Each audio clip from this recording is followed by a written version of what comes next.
Une étude alarmante sur le harcèlement sexuel des médecins par leurs patients, une rentrée coûteuse pour les étudiants et des dossiers sur le feu pour le prochain ministre de la Santé. Voici les 3 infos à retenir cette semaine.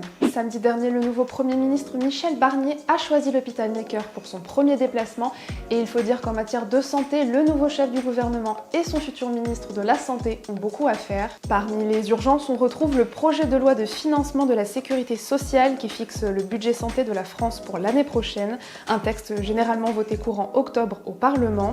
La question de l'amélioration des conditions de travail à l'hôpital subsiste également, avec la promesse d'Emmanuel Macron de désengorger les services d'urgence d'ici la fin de cette année. Et puis, rentrée oblige, le ministre de la Santé devra aussi organiser les prochaines campagnes de vaccination. Enfin, il faudra sûrement dépoussiérer des dossiers en stand-by comme le projet de loi sur la fin de vie.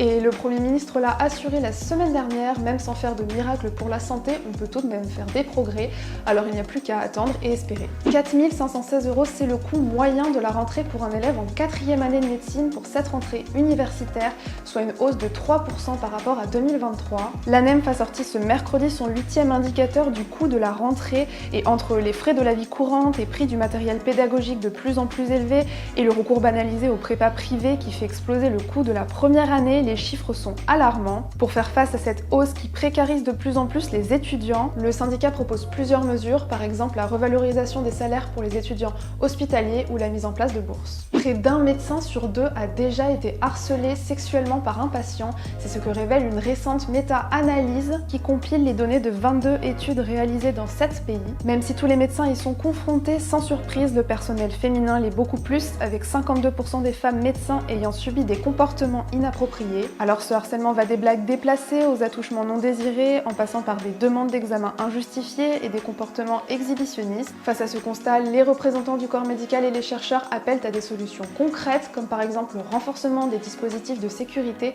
ou l'amélioration des procédures de signalement.